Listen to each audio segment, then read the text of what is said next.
निरंकारिणाम स्वर मंगल करियो महान ग्रंथ पठन के काज जाति मिले समान सर्व पावे निज परिवार।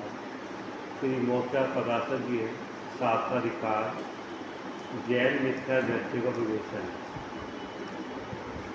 अर्थात इस भव तरु का मूल एक जानो मिथ्या था।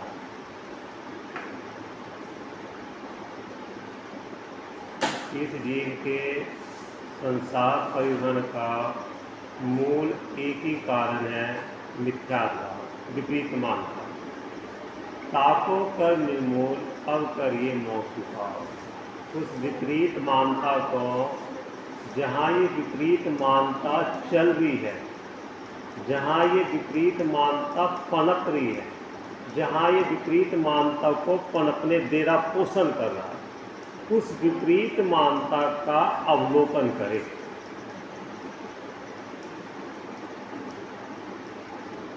भाव का अवलोकन करें, भाव के साथ में अभिप्राय का अवलोकन करें। जो क्षण क्षण में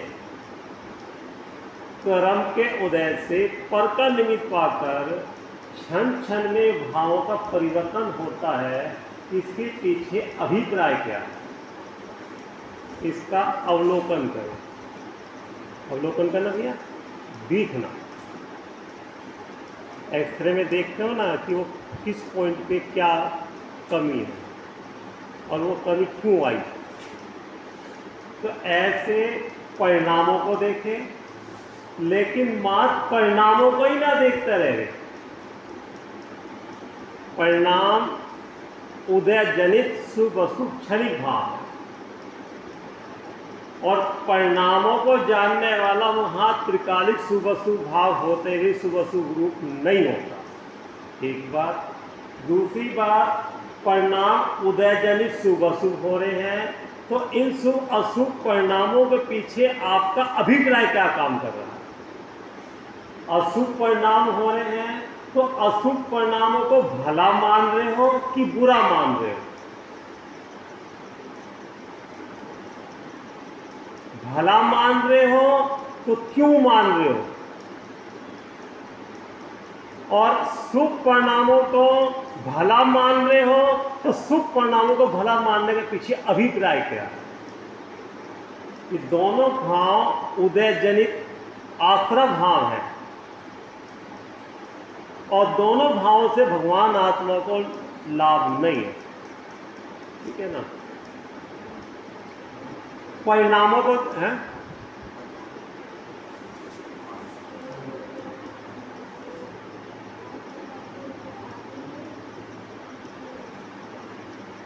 परिणामों को तो देखे और परिणामों को देख के परिणामों की संभाल करें। लेकिन परिणामों की संभाल, परिणाम बिगड़े क्यों, एक बात। परिणाम बिगड़े किसके कारण बिगड़े, दो बात। सुनते नहीं बात। परिणाम बिगड़े क्यों, इसका कारण क्या है। अपनी अज्ञानता है, या परदर्भ है, क्षेत्र है, काल है, या भव है। उसमें काल आपने किसको नक्की कर जब परिणाम आपके बिगड़े।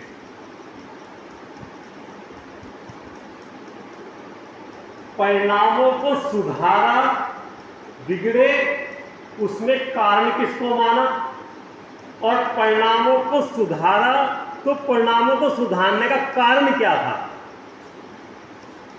कल थोड़ा सा पॉइंट दिया था उसने, ख्याल ना था कि अभी आज आनंद चौदस है, आज हमें अपने परिणाम नहीं बिगाड़ने, तो तुरंत सुधार लिए ना। तो परिणाम बिगड़ने पर आपने सुधारी, ये तो बहुत अच्छी बात है और सुधारने चाहिए, लेकिन परिणाम सुधारने के पीछे अभिप्राय क्या था। अपने दर्भ स्वभाव को, जीव स्वभाव को देखकर परिणाम सुधारे कि इन परिणामों से तो मेरा अहित होता है,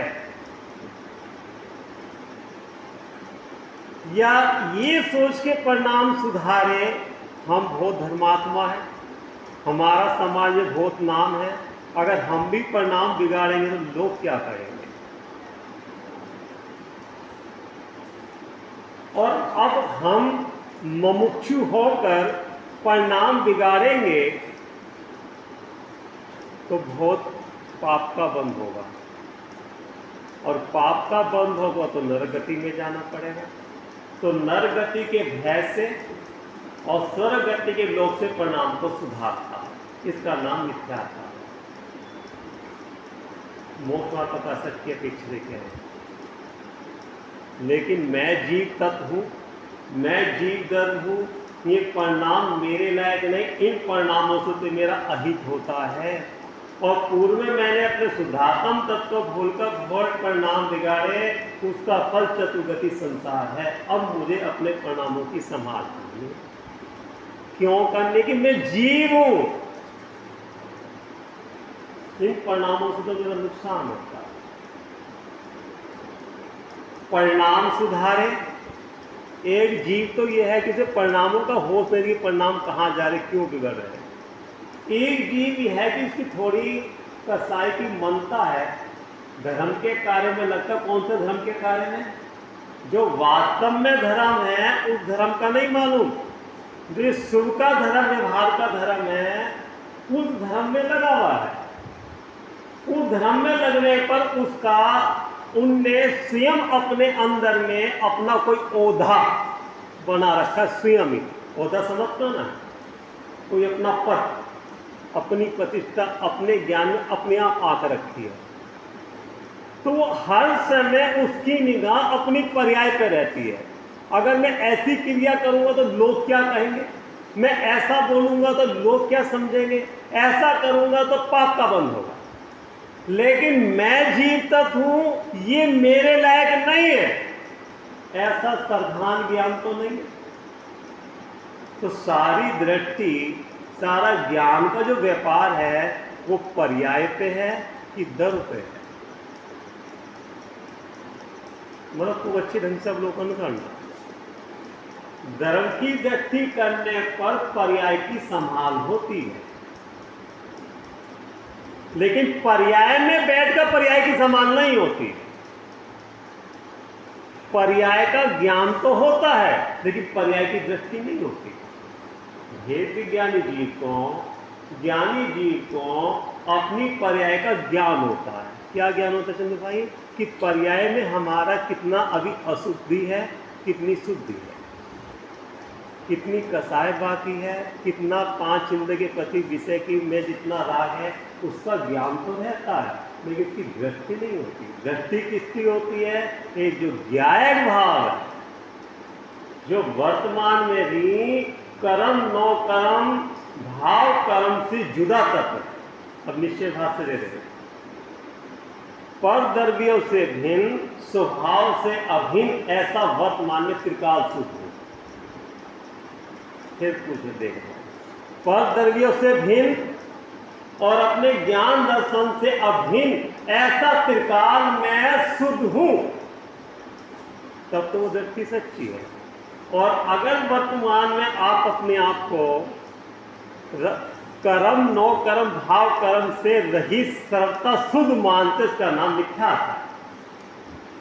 स्वभाव की अपेक्षा तो ठीक है, लेकिन पर्याय की अपेक्षा भी शुद्ध मान रहे हो, शक्ति की अपेक्षा तो शुद्ध हो, लेकिन व्यक्ति की अपेक्षा शुद्ध नहीं हो। व्यक्ति की अपेक्षा शुद्ध तो शुद्धता का पुरुषार्थ करने पर ही शुद्धता प्रकट होगी। पर्याय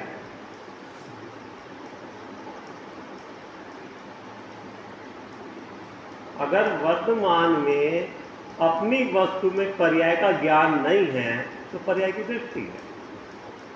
वस्तु दर पर्यात्मक है, नित्य अनित्यात्मक है, खाली एक अपेक्षा नहीं है। तो दर की अपेक्षा देखा जाए वस्तु दर कम भाव कर्म नो कर्म से रहित है स्वभाव, लेकिन पर्याय की अपेक्षा उसी समय देखा जाए तो पर्याय में ज्ञानावलियात कर्म का भी संबंध है या नहीं है। पर्याय में इस नो कर्म शरीर आदि का संबंधी है या नहीं है, और पर्याय में राग आदि भाव भी होते हैं नहीं होते, और वे होते हैं तो वो किसके हैं? जीव के स्वभाव भाव तो नहीं है, लेकिन जीव के विभाव भाव भी नहीं है क्या? और अगर ये जीव के विभाव भाव नहीं है तो किसकी पर्याय में पाए जाते हैं ये विभाव भाव? उद्गल की पर्याय में पाए जाते हैं कि जीव की ही पर्याय में पाए जाते हैं? और ये पाए जाते हैं तो किसका काम पाके पाए जाते हैं? किसको भूलकर पाए जाते हैं और किसको मुख्य करके विभाव भाव उत्पन्न होते हैं? इस चीज का अवलोकन किया था। जो जीव जैनी हैं, जिन्हें देव की आज्ञा मानते हैं, उनके भी मिथ्यात्व रहता है। 5 प्रकार का मिथ्यात्व लिखते हैं: संशय, विक्रिय, अनवसाय, विनय और एकांत। 5 प्रकार के मिथ्या। संशय, मैं जीव हूं कि अजीव हूं, कोई निर्णय नहीं। विपरीत, मैं अजीवी हूं, शरीरी हूं, अभी तो गृहस्थी है, अभी तो संसारी है। बोलो, आप समझना। जब मोक्ष मार्ग की बात स्वयं करते हैं तो पूरी निश्चय की बात करते हैं, और जब दूसरा उनको संबोधन करता है तब गृहस्थी संसारीपना दिखाई देता है। पंडित जी क्या करें, तो गृहस्थी है, अभी तो संसारी है, अभी बहुत जिम्मेदारी है। अब गृहस्थी किसकी है? जीव की गृहस्थी है, जीव का संसारपना है, तो इसको क्या कहेंगे? मायाचारी। जब दूसरे को प्रेरणा करने के लिए कई जा करता है तब तो प्योर बात करता है कि संसारी किसका, गृहस्थीपना किसका। और जब इसको कोई दूसरा संबोधन करता है कि भाई तत्का ज्ञान करने लायक है, ये बहुत बीतने लग रहा है और ये जीवन बहुत कीमती है, तब कहता प्रभु भैया पंडित जी अभी तो गृहस्थी बहुत है, अभी संसारी बहुत है, अब जिम्मेदारी बहुत है। क्या कह रहे हैं? जब दूसरे को प्रेरणा करे तो भी भैया गृहस्थी किसकी है, भेद विज्ञान करो। और जब स्वयं को कोई दूसरा प्रेरणा करता है तो अभिप्राय में तो जीव मान रहे वो गृहस्थी दिखाई दे रहा है। और गृहस्थी किसकी है? जीव की है कि जीव को गृहस्थी का संयोग हुआ है। एक बात और तुम कहते हो कि जिम्मेदारी बहुत है, तो जीव की जिम्मेदारी है या उनका पर दैवकार उनके पुण्य पाप के उदय से होगा, ऐसा आप मानते हो या कहते हो? जिस धर्म का जिस क्षेत्र में, जिस काल में, जिस भाव से, जिस निमित्त से जहाँ जैसा होना सब निश्चित है या नहीं? बोलो। ये जिनवानी कह रही है, जिनवानी तो कह रही है, जिनवानी इसलिए कह रही कि वस्तु स्वरूप ऐसा ही है। तो जिनवानी की बात आप सुनते हो, पढ़ते हो, ऐसा सर्वधान है या नहीं है? और जब ऐसा सर्वधान है तो पर दल की आपकी क्या जिम्मेदारी रही फिर? आप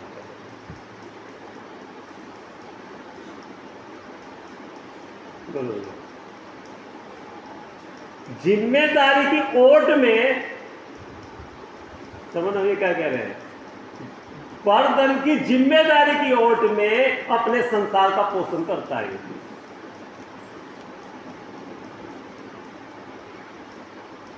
क्या कह रहे हैं? सुंदर भैया चंदू भाई, अभी पोता छोटा है इसलिए धम ध्यान नहीं कर पा रहे। पोते की आड़ में स्वयं संसार का रस पोषण करता है, स्वयं को आसक्ति है संसार की।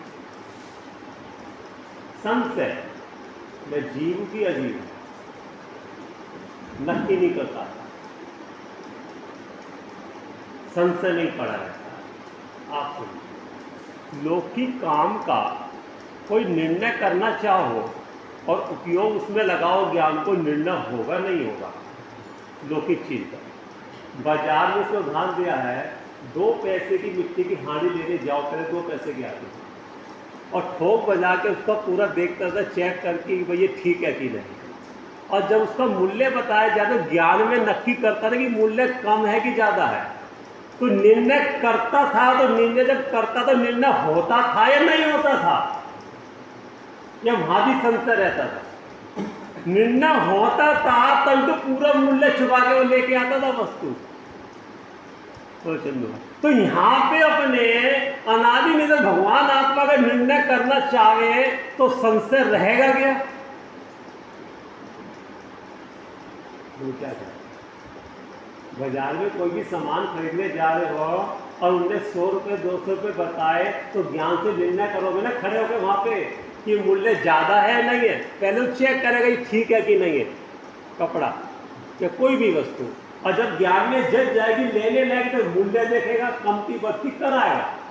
और जब ज्ञान में जज जाता है कि मूल्य ठीक बता रहा, वस्तु भी अच्छी है, डिक्लेयर कर दिया ना, तो जब वहां निर्णय कर सकता है तो ज्ञानंद में भगवान आत्मा का निर्णय क्यों नहीं कर पाता?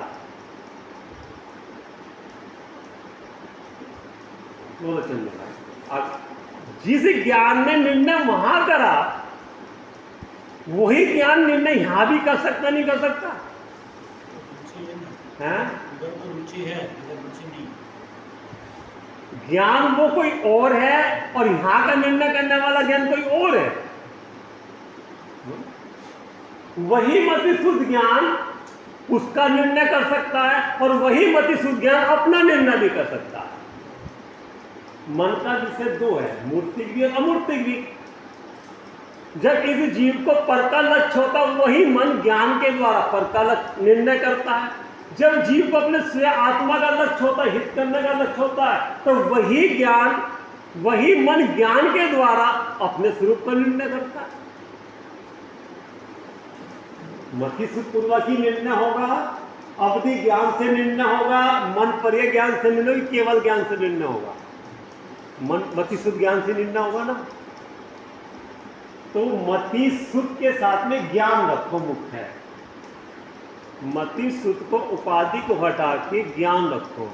तो वर्तमान में आपके पास ज्ञान है या नहीं है, और जब वो ज्ञान है तो उसका ज्ञान का प्रयोग स्वयं में कर रहे हो, ज्ञान का व्यापार कि पर में कर रहे हो। और स्वयं में कर रहे हो या स्वयं में कर रहे हो तो विकल्पों में ही निर्णय कर रहे हो कि ज्ञान में निर्णय कर रहे हो। निर्णय करने पर फिर संशय नहीं रहता। रात के अंधेरे में आपके पलंग के पास रस्सी पड़ी दिखाई दी टेढ़ी, तो भ्रम से क्या लगा? सांप है। तो अगर आप ठंडे दिमाग से सोचोगे, विचार करोगे तो निर्णय होगा नहीं होगा कि रस्सी नहीं, सांप नहीं, रस्सी है। पीतल सोना एक जैसा दिखाई देता है, पीला चिकना ठोस पीतल भी है, सोना भी है। जब निर्णय करना चाहो तो निर्णय नहीं होगा पीतल सोने का, कि पीतल को हवा लगती जंग लगती है और सोना कीचड़ में पड़े तो भी जंग नहीं लगती। तो इसका मतलब जब वहां निर्णय कर सकते हो, संशय निकलता है कि ये पीतल नहीं है, सोना नहीं है, पीतल है।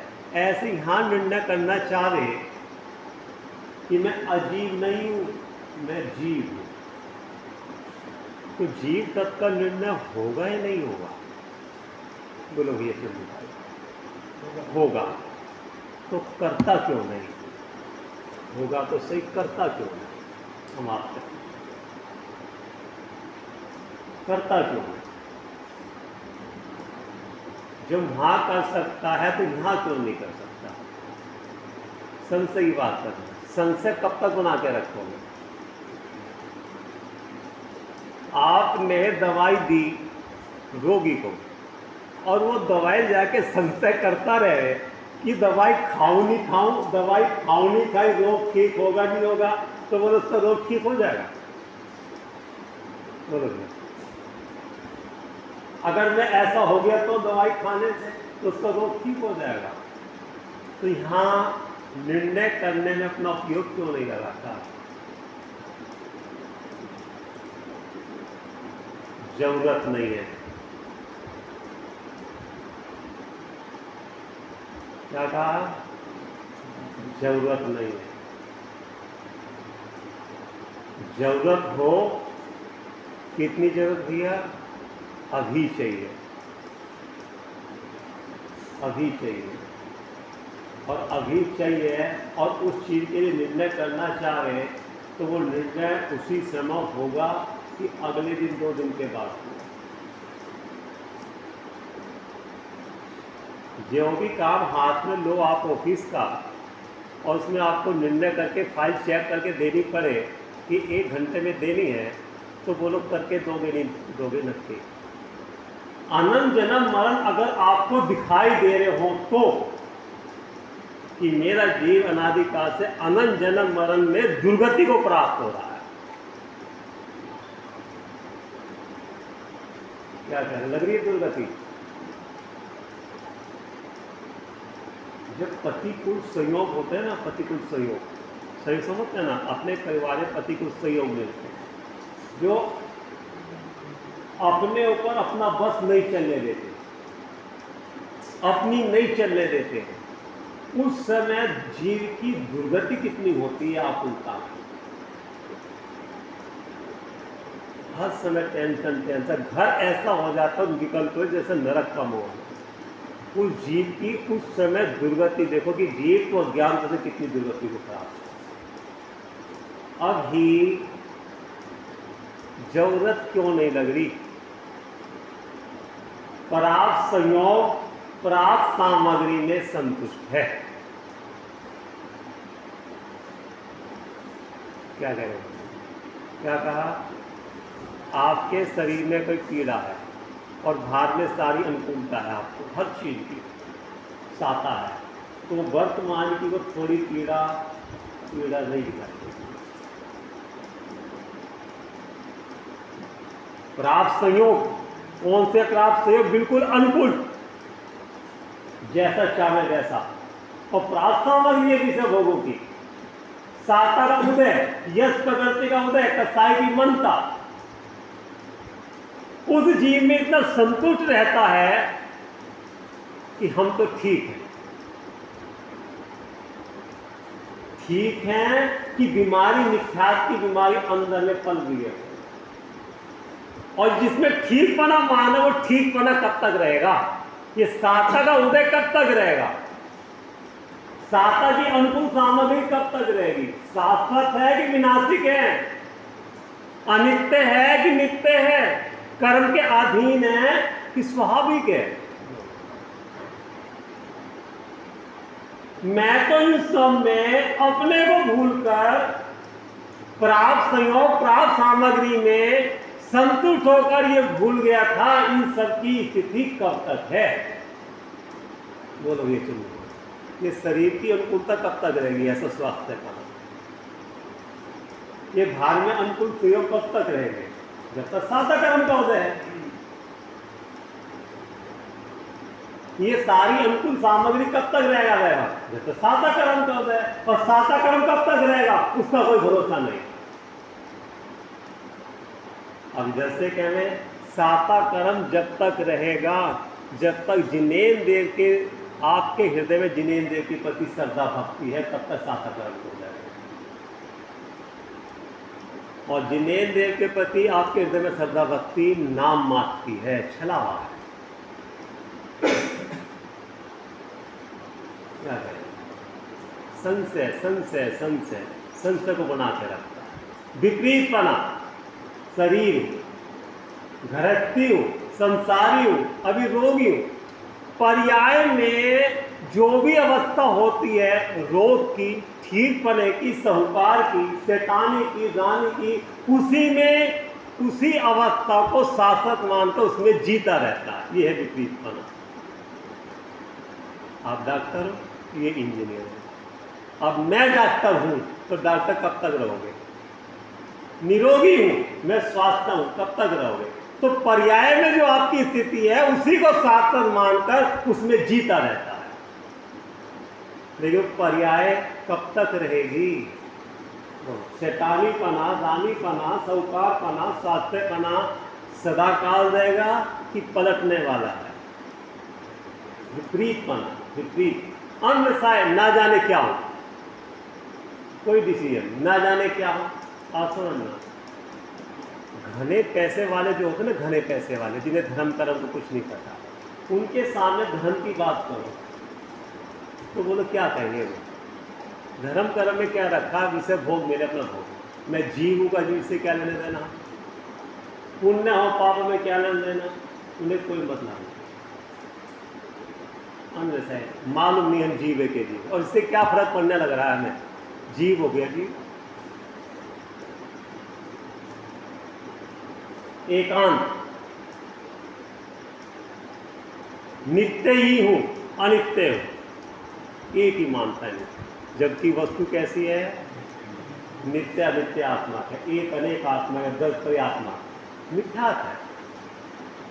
धर्म की अपेक्षा नित्य है, पर्याय की अपेक्षा अनित्य है। धर्म की अपेक्षा एक है, पर्याय की अपेक्षा अनेक है। स्वयं की अपेक्षा तत्व है, फल की अपेक्षा अतत्व है। स्वभाव की अपेक्षा अखंड है, पर्याय की अपेक्षा खंड खंड है। तो वस्तु खाली एकांती है कि सर्वांगी है, एकांती मानता है। और एकांत मानने से आप सोचना भी है, अपने वस्तु स्वरूप की सिद्धि हो जाएगी क्या। पहली बात तो वस्तु सदेगी नहीं, और वस्तु सदेगी तो वस्तु की प्राप्ति नहीं एकांत मानने से। चाहे भले पर्याय से एकांत मानो, आप भी सोचना चंदू भाई साहब तो करना इसका चिंता, पर्याय से एकांत मानो तब भी वस्तु नहीं सदेगी, और वस्तु जब तक नहीं सदेगी वस्तु की प्राप्ति नहीं होगी। और अगर दरअसल से एकांत मान रहे हो तो भी वस्तु की सिद्धि नहीं होगी और वस्तु की प्राप्ति नहीं। सोचना खुद से आपसे पूछेंगे कि क्यों नहीं वस्तु सदेगी अगर एकांत से माने। विनय मिथ्या, सारे भगवान पूजनीय हैं, किसी को पूजो, सबको पूजो और सबको नाराज क्यों करो, सबको मान के चलो, किसी से किसी अपना काम हो ही जाएगा। समझना बात को, भले ही तो प्रकट रूप से ना करे, जब तक साता का उदय है तब तक प्रकट रूप से नहीं करता, और जब असाता का उदय आता है तो प्रकट रूप से तब भी नहीं करता, गौण रूप से तब करता। समझ क्या कहा हमने, समझ क्या कहा हमने, आपको समझ। जब तक जीव का साता का उदय है तब तक तो विनय केवल इनकी करता, सच्चे देव साधु की, जब तक सारी अनुकूलता है। लेकिन सारी अनुकूलता हासिल में तो नहीं रहेगी। और जब असाता का तीव्र उदय आता है तो लज्जा के भय से प्रकट रूप में वहां नहीं जाता विनय करने। लज्जा, काय की लज्जा, बोलो काय की लज्जा, हम मुक्त हैं, हम नहीं जाते। समाज में हम बड़े हैं और सबको हम स्वाध्याय करके बताते सुनाते रहे, हम भी जाएंगे तो लोग क्या कहेंगे, लज्जा से जाता नहीं है। लेकिन अंदर में तो चलता ही है, कुछ ना कुछ तो है। पहले मना करता है और फिर धीरे धीरे वहां फिसलता चला जाता। क्योंकि मोक्ष मार्ग का प्रयोजन तो नहीं, अभिप्राय में तो संसार शरीर भोग ही पड़ा है।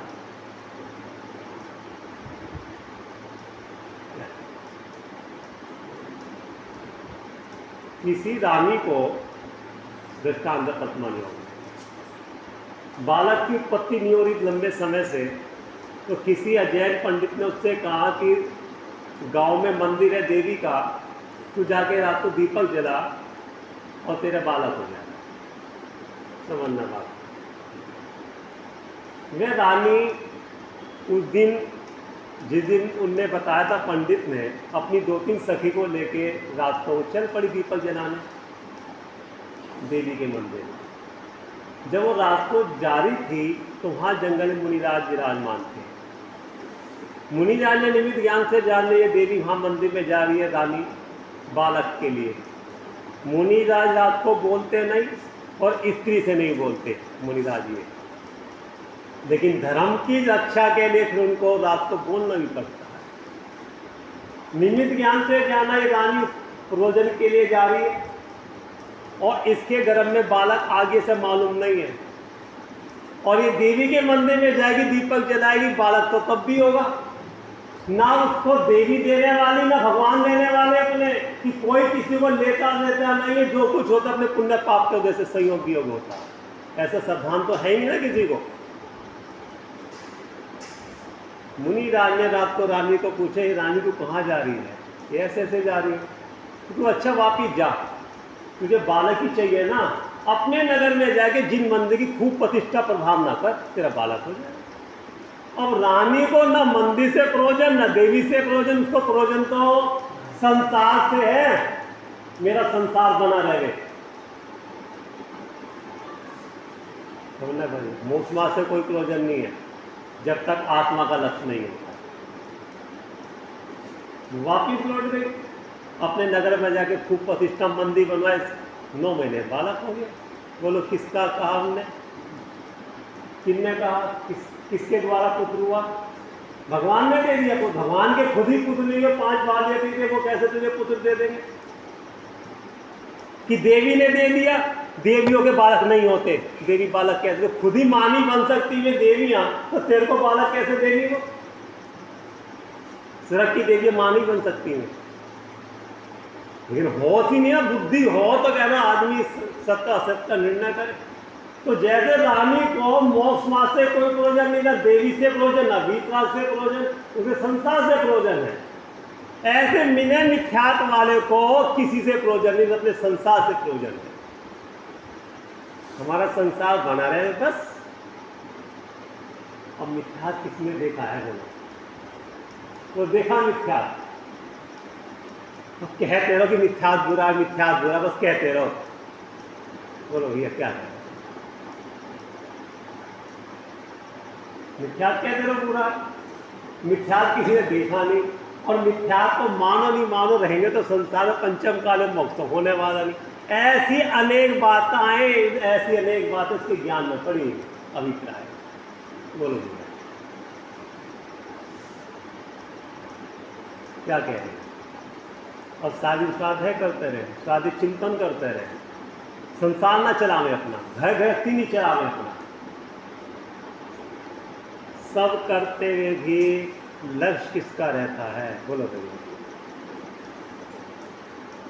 सुनो, सब काम करते हुए जो आपके घर में बाई आती है चौका सफाई करने के लिए, कितने घर में जाती है वो काम करने के लिए? पूरी कॉलोनी कम से कम 50 घर में तो जाती होगी। सबके घर में जाने के बाद भी, एक घर से दूसरे घर में निकलने के बाद भी अपना घर भूल जाती है। भूल जाते कि बोलो भूल आगे दिखाओ अपना घर। और किसी के महल में जाती है, किसी झोपड़ी में जाती है, किसी कच्चे मकान में जाती है, लेकिन सबके मकान को देखते हुए भी अपना बना किसके मकान में है? श्रद्धा में है कि नहीं है, ज्ञान में है कि नहीं है? और जब शाम को वह आखिरी घर से निकलती है तो वहीं बैठ जाती है कि अपने घर पहुंचती है? जब श्रद्धा में था कि मेरा घर हुआ है, मेरा घर ये महल नहीं है। बोलो, जब वो आखिरी घर में काम करती है तो उसे सोचना पड़ता है कि मुझे अपने घर चलूं कि नहीं चलूं। वहां संशय है, विपरीत के व्यवसाय है, न संशय न विपिन फसाए है। ये मेरा घर नहीं है, मेरा घर वही है, भले वो टूटा फूटा झोपड़ी का है, आराम तो मुझे वही मिलेगा। महल में भी रह रहे हो दूसरे के, तो हो जाएगा क्या अपना? वहां अपना अधिकार है क्या? अपना अधिकार चल सकता है क्या? लेकिन अपने निज घर में, अपने निज घर में अधिकार अपना है या नहीं है? वहां से कोई निकाल सकता है क्या? ऐसा पक्का 2 टुक निर्णय ज्ञान में नहीं करता। निश्चय भाषी की बात कह रहे हैं। कितने जीव निश्चय को ना जानते हुए निश्चय भाष के सावधानी होकर अपने को मोक्ष मार्गी मानते हैं। समझना वे क्या कह रहे हैं। निश्चय लेके शब्द बोलकर, सुनो क्या कह रहे हैं, मैं शुद्ध बुद्ध अखंड हूँ, गर्भ कर्म भाव कर्म नौ कर्म से रहित हूँ, ऐसे निश्चय लेके शब्द बोल बोल के संतुष्ट रहता है। लेकिन निश्चय लेने का विषय क्या है? निश्चय तो कोई वस्तु नहीं है और व्यवहार भी कोई वस्तु नहीं है। व्यवहार निश्चय तो वस्तु के एक एक अंग हैं। न व्यवहार न से ऐसे निश्चय न से, लेकिन वस्तु तो जैसी वैसी है। निश्चय न का विषय वो जो भगवान आत्मा है, ये दोबारा सुनते जब बार बार कह रहे हैं, निश्चय न का विषय भूत, निश्चय न का विषय भूत जो भगवान आत्मा दरब कर्म नौ कर्म भाव कर्म से रहित त्रिकाल वर्तमान में भी त्रिकाल निरामय निर्दोष है, स्वभाव से ऐसा है, उसको अपने ज्ञान में लेकर उसके लक्षण आदि से जानकर अपना उपयोग को तत्व मिलने में तो नहीं लगाता, केवल मात्र निश्चय ने के शब्द बोलकर उसमें संतुष्ट रहता। तो खाली वो निश्चय आत्मक है कि पर्याय आत्मक भी है वो? एक बात। और जो खाली निश्चय के शब्द बोलकर संतुष्ट रहता है, तो वो निश्चय का जो विचार करता है वो आश्रय भाव है कि संवर भाव है? बोलो चंद्र, जो विचार करते हो निश्चय के मैं शुद्ध बुद्ध अखंड हूँ, पर दर पर भाव से भिन्न हूँ, कर्म नो कर्म से भिन्न हूँ, ये जो शब्द है और भगवान आत्मा शब्दातीत है। तो साक्षात निश्चय ले का विषय जो भगवान आत्मा है उसकी अनुभूति वेदन तो नहीं हुआ। क्यों नहीं हुआ वो भी बताते हैं। उसका वेदन अनुभूति नहीं हुई, मात्र उसके शब्द बोलकर संतुष्ट रहता। तो जो शब्द है वो क्या है, कौन सा तत्व है? आश्रय तत्व। और आश्रय को भला मानना कौन सी भूल है? आश्रय तत्व की भूल है। और उस आश्रम में पर में रुकना कौन सा तत्व है? चौथा तत्व कौन सा है? बन तत्व। तो वन में निजरा का भ्रम मानो वन तत्व की भूल है। आश्रम में रुका ना, तो आश्रम में रुका, आश्रम को भला माना, तो ये आश्रम तत्व की भूल है। आश्रम में संबर को माना और आश्रम को भला मानकर विचार में रुका तो वन तत्व की भूल है। वन तत्व में निजरा मान रहा कि मेरे को निजरा हो। निश्चय का विषय भूत भगवान आत्मा जो है उसका परिचय तो करता है। ये सुनो, दूसरी बात कह रहे हैं, निश्चय का विषय भूत जो भगवान आत्मा उसका परिचय तो करता है लेकिन पहचान नहीं करता। परिचय किससे करा? परिचय किससे होगा? बोलो भैया बोलो, परिचय किससे होगा? देव साधु से परिचय तो हुआ, परिचय करा। तो परिचय करने के बाद दूसरा पोषण क्या होता है? पहचान का। तो पहचान स्वयं से स्वयं की होगी या दूसरा पहचान कराएगा? परिचय तो दूसरे से हुआ, पहचान किससे होगी? ज्ञान के द्वारा ज्ञान की पहचान होगी। ज्ञान लक्षण से ज्ञान की पहचान होगी और पहचान करने में अभ्यास की जरूरत है, समय की जरूरत है।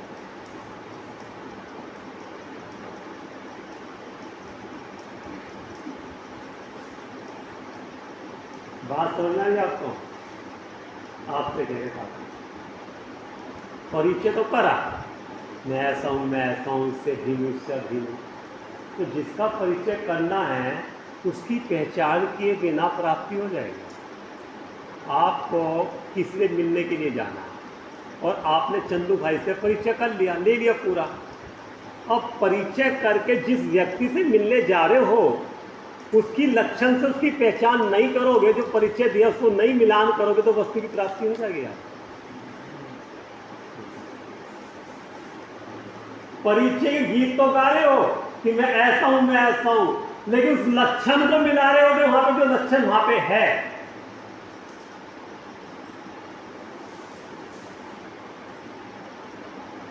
कुछ लक्षण बाधित होते हैं, कुछ अबाधित लक्षण होते हैं।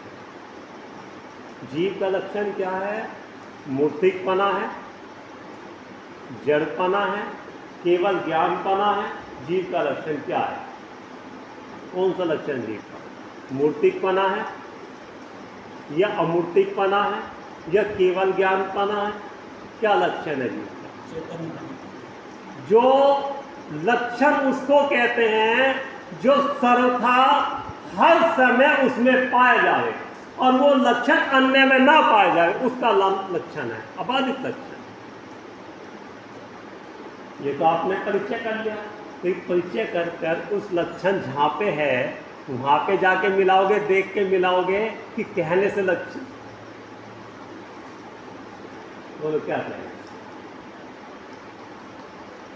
उस वस्तु को देखोगे जहाँ वो लक्षण पाया जाता है या लक्षण के गीत गाते रहोगे कि मैं चेतन हूँ, मैं चेतन हूँ, मेरे ज्ञान दर्शन है, या लक्षण को देखोगे वहाँ जाके तब मैं बनाएगा उसको?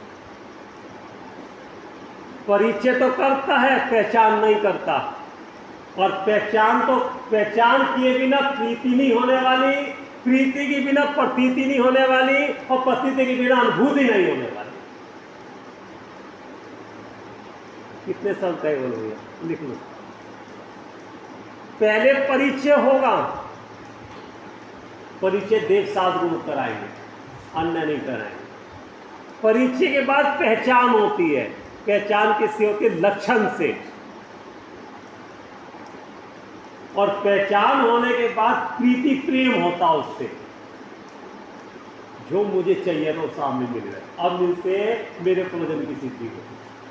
जैसे जैसे उसमें मैं पना आता जाता उस वस्तु में, उसके प्रति प्रतीति गाढ़ी होती जाती है। प्रेम गाढ़ा, उसका नाम प्रतीति है। और जब प्रतीति गाढ़ी होती है तब उसकी प्राप्ति अनुभूति होती है।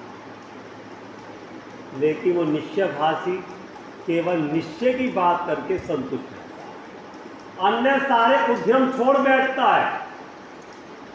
वो बंध के कारण है।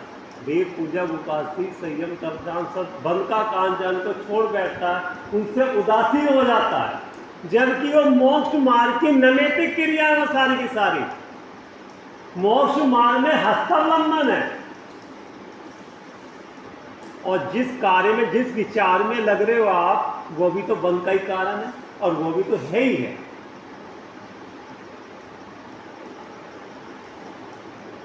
बोलो भैया, सही है कि गलत है? जो तत्व विचार है वो है कि उपादेय है? और देव साधु पूजा, संयम का भगवान स्वाध्याय वो उपादेय है कि गे है? वो भी हस्तावलंबन है, तत्व विचार भी हस्तावलंबन है। तो आपने उन आश्रम को तो बंध के कान जान के छोड़े और तत्व विचार आश्रम को संबंध निजरा कान का उपादेय जान को अंगीकार करे, तो आश्रम में भेद करने तो मिथ्यात्व है। चंदू भाई समझने क्या कह रहे हैं?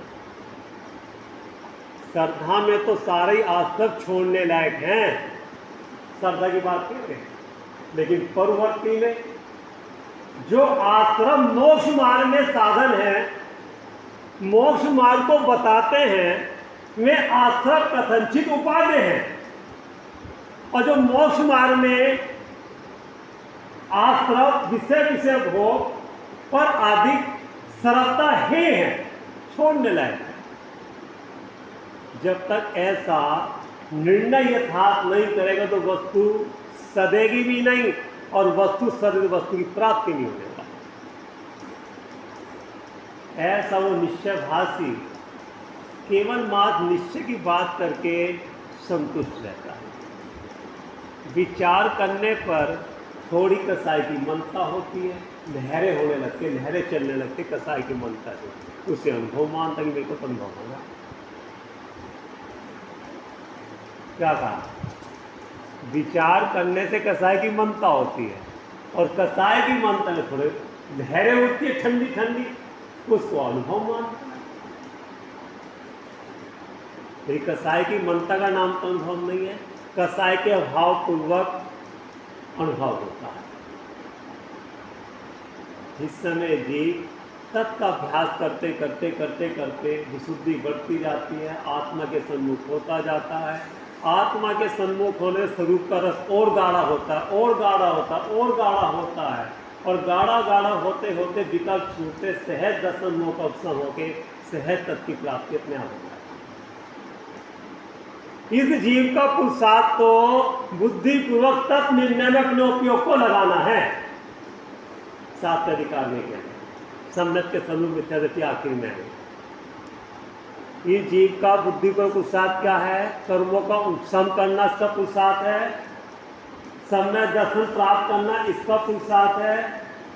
या इस जीव का बुद्धिपूर्वक पुरुषार्थ क्या है? अंतरंग रुचि पूर्वक, पूरी बात सुनना, अंतरंग रुचि पूर्वक स्वभाव को मुख्य करके तत्व निर्णय में अपने उपयोग को लगावे तो दर्शन मोह का उपशम होकर समय सन्नत की प्राप्ति होती ही होती है, अपने आप होगी, तेरे करने से नहीं होगी। लेकिन ऐसे उद्यम में अपनी रुचि को यहाँ लगाना पड़ता है, थोड़ी लगाना पड़ेगी, पूरी लगाना पड़ेगा। जब आपने करी, आपने PhD आपने जो भी करा डॉक्टर को, पूरी बुद्धि लगाई, रुचि लगी, थोड़ी लगाई, आधी रुचि वहाँ लगाओगे, आधी रुचि लगाओगे तो कार्य की सिद्धि होगी। पूरा समर्पण एक कार्य के लिए। आत्मा तो सबको चाहिए, सब में दर्शन सबको चाहिए, सुखी सभी होना चाहते हैं, लेकिन रुचि खर्च नहीं करना चाहते। रुचि वहाँ लगा रखी है और यहाँ खर्च होगी, और दोनों चाहिए, सम्यक दर्शन भी चाहिए और ये भी ना छूटे। प्रभु ये सब छूटे ही पड़े हैं, तेरे नहीं हो सकते, और इसमें सुख नाम का गुण है ही नहीं। विचार 10 मिनट बैठो और आपसे रिलैक्स हो।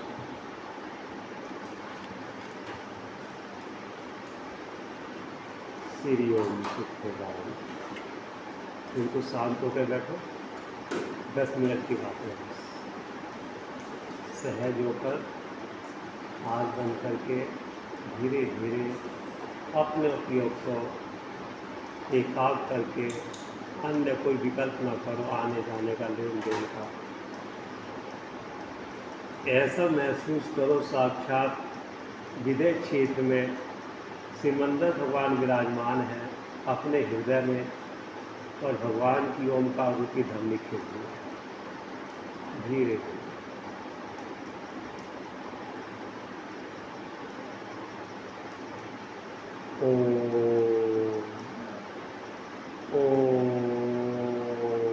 भगवान सिमंदर भगवान की दिव्य देशना सर्वांग से खिल गई।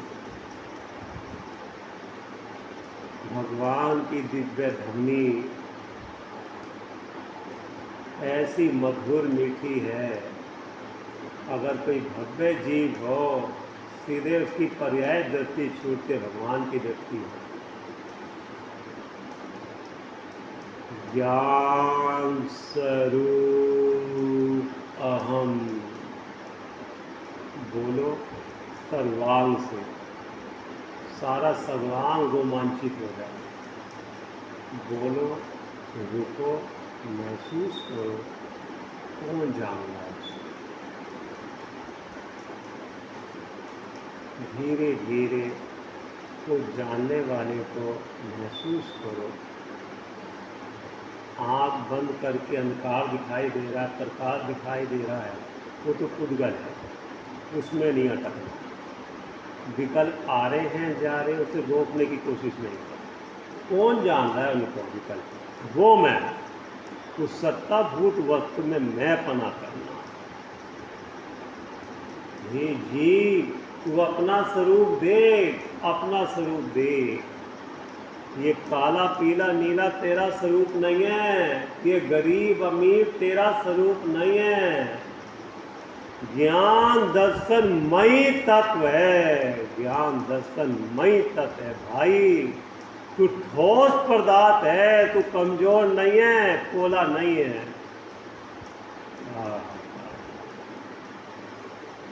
बोलो, रुको, महसूस करो, कौन जान रहा है।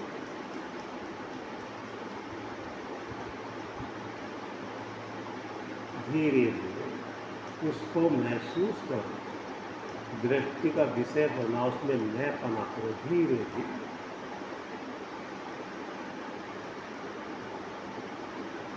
जब हे आत्मा, अनादिकाल से तू अपने भूल कर कहाँ कहाँ नहीं गया, किस किस गति में नहीं गया, कैसी कैसी पर्याय ध्यान करी, क्या तू थका नहीं क्या अब तक? पूछो अपने। कब तक मकड़ी के जाल में कब तक फंसा रहेगा? कब तक घूमता रहेगा मकड़ी के जाल? किसके लिए और क्यों? कब तक? कभी पूछा कि अपने से क्या मनुष्य पर यह सारा जीवन इसी में लगाने लायक है क्या? पूछो क्यों, किसके लिए कर रहा तू? कौन है तेरा प्रभु? जब ध्येय तू नहीं है, ध्येय तेरा स्वरूप नहीं है, वही रहती नहीं है, तो फिर किसके लिए कर रहा तू? पूछो अपने से।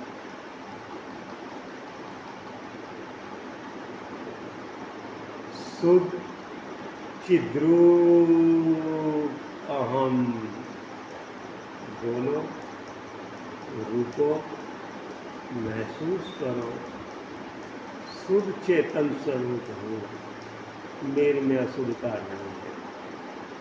अशुद्धता पर्याय में है, एक समय की। बोलो, रुको, महसूस करो, कौन जान रहा है।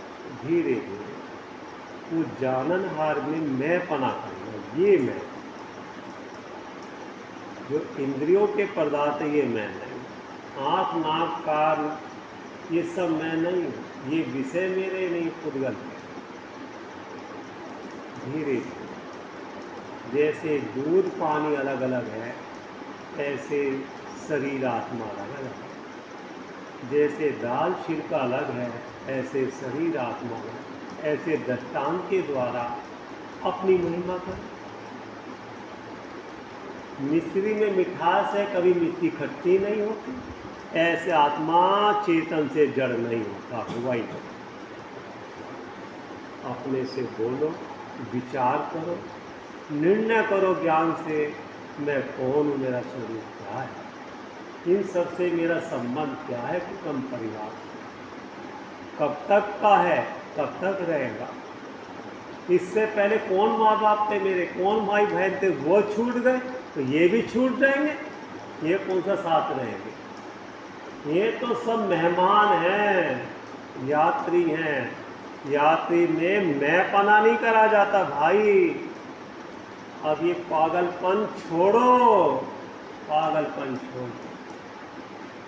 आनंद स्वरूप अहम, आत्मा में आनंद ही आनंद है, आकुलता नहीं। विचारो, महसूस करो, कौन जाने। धीरे श्री ओम सुखे श्री ओम सुखे, श्री ओम सुखे सदानंदी अविनाशी है आत्मस्वरूप, सहजानंदी शोध स्वरूप। अविनाशी है आत्मस्वरूप, सहजानंदी शोध स्वरूप। अविनाशी है आत्मस्वरूप, निज निधि निज में बताई।